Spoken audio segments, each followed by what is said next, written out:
Hi అండి అందరికీ. యాక్చువల్గా ఇది జూలై 1 మా మావయ్య గారి బర్త్డే రోజు లాగ్ అండి.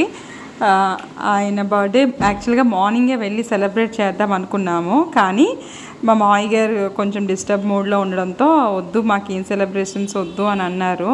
కానీ లాస్ట్ ఈవినింగ్ టైం మొత్తం అంటే వర్క్ అందరిది కంప్లీట్ అయిపోయింది. అన్నయ్యది, నాది అండ్ తమ్ముడు వీళ్ళందరూ మా వారు కంప్లీట్ చేసుకొని 8:30 కల్లా వస్తే, సో వెళ్దామంటే వెళ్దాము అని చెప్పేసి ఇంకా స్టార్ట్ అయిపోయామన్నమాట. ఇలా కేక్ పట్టుకొని కేక్ తీసుకొని వచ్చారు మా వారు అండ్ మేమందరం కార్లో స్టార్ట్ అయిపోయాం. అరౌండ్ 8:30 నుంచి 9 మధ్యలో మేము ఇలా 9 మధ్యలో స్టార్ట్ అయిపోతేప్పటికి వర్షం కూడా హెవీగానే ఉందండి ఆ రోజు. మేము స్టార్ట్ అయ్యేటప్పుడు వర్షం ఇలా పడుతుంది, మా వారు డ్రైవింగ్ ఇలా ముందుకు వచ్చి చూస్తున్నారు అండ్ నేను వీడియో తీస్తున్నానండి, మళ్ళీ వెనక్కి వెళ్ళిపోతున్నారు అనమాట. సో ఆన్ ద వేలోనే మా మావయ్య గారిని, అత్తయ్య వాళ్ళని పికప్ చేసుకుంటూ హోటల్కి అయితే వచ్చేసాము. ఇక్కడ బిర్యానీ మోర్ అని ఉంటుందండి, ఒక చిన్న హోటల్. అక్కడికి వచ్చి సెలబ్రేట్ చేస్తాం అనుకున్నాము. ఎంట్రీలోనే ఈ బర్డ్స్ అయితే ఉన్నాయి, బట్ అంత టైం చూడలేదు ఎందుకంటే ఆల్రెడీ యూఆర్ లేట్ అనమాట. సో మేము వెళ్ళేటప్పటికే 8:30 నుంచి 10 అయిపోయింది మధ్యలో. సో ఫైనల్గా ఫాస్ట్గా లోపలికి వెళ్ళిపోయాము. ఆల్రెడీ కేక్ తీసుకొచ్చేసాం కాబట్టి ఫుడ్ ఇంకా తినేసిన తర్వాత కట్ చేద్దామని ప్లాన్ చేసుకున్నాము. సో లోపలికైతే పైన అయితే ఇంకా ఉంటుందండి, బట్ కింద టేబుల్ ఖాళీ ఉంటే ఈలోగా మేము కింద టేబుల్లోనే ఒక మూలకి సెట్ చేసేసుకున్నాము. సెట్ చేసుకొని ఈలోగా స్టార్టర్స్ ఉంటాయి కదా, స్టార్టర్స్ అండ్ సూప్స్ అయితే ఆర్డర్ పెట్టుకున్నాము. ఒక 2 సూప్స్ అండి, ఎక్కువగా అయితే ఆర్డర్ పెట్టలేదు ఎందుకంటే అందరూ ఆల్రెడీ డిస్టర్బ్ మూడ్లో ఉన్నారు, అంటే కొన్ని ప్రాబ్లమ్స్తో డిస్టర్బ్గా ఉన్నాము. ఒక 4 సూప్స్ తిప్పాము, 4/2 అని చెప్పేసి అలా అయిపోయిందనమాట. ఫైనల్గా తమ్ముడు కూడా యాడ్ అయ్యాడు, మధ్యలో వచ్చాడనమాట అరుణ్. సో తను అక్కడి నుంచి వచ్చాడు, మేము ఇక్కడ వైజాగ్ నుంచి వెళ్ళడం, మొత్తం అందరూ గ్యాదర్ అయ్యి కొన్ని ముచ్చట్లు చెప్పుకుంటూ ఇలా స్నాక్స్ కొన్ని ఆర్డర్ చెప్పామన్నమాట. ఫైనల్గా అయితే మావయ్య గారు అయితే చాలా హ్యాపీగా ఫీల్ అయ్యారు. మార్నింగ్ నుంచి చాలా డల్గా ఉన్న ఆయన మేము వస్తున్నాం అని చెప్పేసి చాలా హ్యాపీగా ఫీల్ అయ్యి, అప్పటికి అసలు బర్త్డే డ్రెస్ కూడా వేసుకోలేదండి. అండ్ జ్యోతి ప్లాన్ చేసింది, జ్యోతి అన్నయ్య కలిపి ఒక షర్ట్ అయితే డ్రెస్ అయితే తీశారు, బట్ అది కూడా వేసుకోవడానికి ఆయనకి అంత ఇంట్రెస్ట్గా అనిపించలేదు. బట్ మేము వెళ్ళడంతో అప్పటికప్పుడు బయలుదేరి హ్యాపీ మోడ్లో అయితే వచ్చేసామన్నమాట.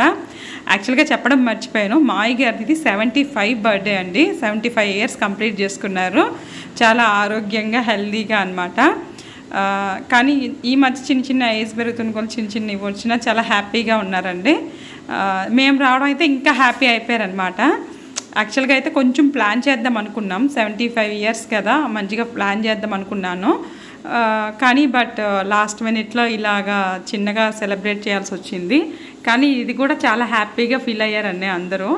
అప్పటి వరకు మా మావయ్య అయితే చాలా సాడ్ మూమెంట్లో ఉన్నాయని కాస్త చాలా అంటే ముఖం అయితే చిన్నపిల్లాళ్ళ వెలిగిపోతుందని చెప్పాలి. ఎందుకంటే ఆయనకి అంత అంటే మేమందరం కలిసి ఉంటే ఒక ఫీల్ అయితే వేరే ఉంటుంది కదండి.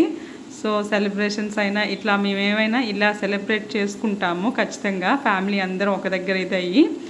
విజయవాడలో ఉండేటప్పుడు అయితే ఇదైతే మిస్ అయ్యాం, కానీ ఇక్కడికి వచ్చాక ప్రతి సెలబ్రేషన్స్ అయితే కంపల్సరీగా చేసుకుంటాము. లాస్ట్ మూమెంట్లో అయినా చిన్నగా అయినా సెలబ్రేట్ చేసుకుంటాము. అండ్ ఈ మూమెంట్స్ కూడా మనకి చాలా ఇంపార్టెంట్. ఎంత బాధలున్నా, ఎన్ని కష్టాలున్నా ఆ డే కానీ ఆ మూమెంట్స్ కానీ మళ్ళీ రావు కదండి. సో అందుకని ఎన్ని ప్రాబ్లమ్స్ ఉన్నా పక్కన పెట్టి మావయ్య గారి బర్త్డే అయితే ఇలా సెలబ్రేట్ చేశాము. చాలా హ్యాపీగా అనిపించింది. యాక్చువల్గా అప్పటికే చాలా లేట్ నైట్ అండి, 10:30 ఆర్ 11 అయిపోయిందనమాట. కానీ అక్కడ ఉండేవాళ్ళు కూడా చాలా బాగా కోఆపరేట్ చేశారు మాకు. ఆల్మోస్ట్ హోటల్ అంతా ఖాళీ అయిపోయింది ఫుడ్. కానీ మేము లాస్ట్ ఉన్నంత వరకు వెయిట్ చేసి మేము కొన్ని పిక్స్ అండ్ కొన్ని వీడియోస్ తీసుకున్నంత వరకు అయితే చాలా వెయిట్ చేశారు. హోటల్ వాళ్ళు కూడా చాలా బాగా కోఆపరేట్ చేశారనమాట. మావయ్య గారు అయితే చాలా చిన్న పిల్లల్లాగా చూడండి కేక్ ఎట్లా ఇచ్చేస్తున్నారు, డిస్ట్రిబ్యూట్ చేస్తున్నారో. లాస్ట్ మూమెంట్ అనేది ఇలా సెలబ్రేట్ చేసుకోవడం అనేది మాకైతే చాలా హ్యాపీ అనిపించింది. ఫైనల్గా మేము ఏంటంటే ఇలా సెలబ్రేట్ చేసుకొని ఆల్మోస్ట్ ఎండింగ్ స్టేజ్లో కూడా ఇలా సెలబ్రేట్ చేసుకొని రావడం అనేది ప్రతి ఒక్కరు చాలా హ్యాపీగా ఫీల్ అయ్యాము. అంటే ఈ డే మిస్ అవుతామేమో అనుకున్నాము, కానీ ఫైనల్గా ఇలా వేసేసాం అనమాట. యాక్చువల్లీ అత్తయ్య చెయ్యికి చిన్న ఫ్రాక్చర్ అయింది, అది కేక్లా ఉంటుందని తినిపిద్దాం అని చెప్పేసి ఫోటో కోసం ఇలా ఇచ్చారు. సో ఇలా కొన్ని ఫన్నీ మూమెంట్స్ ఫన్నీగా చేసుకోవడం చాలా బాగా అనిపించింది. బట్ ఇదంతటిలో మిస్ అయింది అక్కి అనమాట. అక్కిని ఆల్రెడీ చాలా వరకు తెలుసండి. అక్కిని హాస్టల్లో జాయిన్ చేసాము. సో తనైతే హాస్టల్లో ఉండడం వల్ల ఈ సెలబ్రేషన్ మిస్ అయింది. లేకపోతే తను ఫస్ట్ ఉంటుందండి. అండ్ వాళ్ళ తాతయ్యకి ఇంకా చాలా హ్యాపీగా ఫీల్ అయిపోయేవాళ్ళు, మనవరాలు ఉంటే చాలా దీనిగా ఉంటుంది అని చెప్పేసి. ఫైనల్గా ఇలా కొన్ని పిక్స్ అయితే తీసుకొని వెళ్ళాము. మీరందరూ విష్ చేయండి మా మావయ్య గారు ఇలాగే హ్యాపీగా ఇంకొక 5-10 సంవత్సరాల వరకు బతకాలని చెప్పేసి అందరూ విష్ చేయండి. అంతే చాలు. ఇంకా ఏంటంటే ఫైనల్గా మేము అప్పటికే చాలా లేట్ అయిపోయింది కదా. సో ఫైనల్గా బయటకు వచ్చేటప్పటికి ఫుల్గా వర్షం అండి. ఇలా బర్డ్స్ అయితే చాలా బాగున్నాయి అని చెప్పేసి వీడియో తీసుకుని ఫస్ట్ వెళ్ళినప్పుడు మా వారు పిలిచి లేట్ అయిపోయింది రా అని చెప్తే ఇది తీసుకోలేదు. యాక్చువల్గా చాలా బాగున్నాయి ఈ బర్డ్స్ అయితే. బర్డ్ కేవ్స్ కానీ బర్డ్స్ కానీ చాలా బాగున్నాయి. ఇలా అయిపోయిన తర్వాత ఫైనల్గా ఆన్ ద వేలో మా మావయ్య గారిని అత్తయ్య గారిని మా ఇంటి దగ్గర దింపేసి మేము వైజాగ్ అదే టైంలో ఎట్ ఏ టైం స్టార్ట్ అయిపోయామండి. ఎందుకంటే ఆల్రెడీ మార్నింగ్ మళ్ళీ ఎవరి వర్క్లు వాళ్ళకి ఫుల్ బిజీగా ఉన్నాం కదా అని చెప్పేసి మళ్ళీ ఇలాగా స్టార్ట్ అయిపోయాం. వైజాగ్ వచ్చేసాము. అరౌండ్ 1 o'clock అయిపోయింది.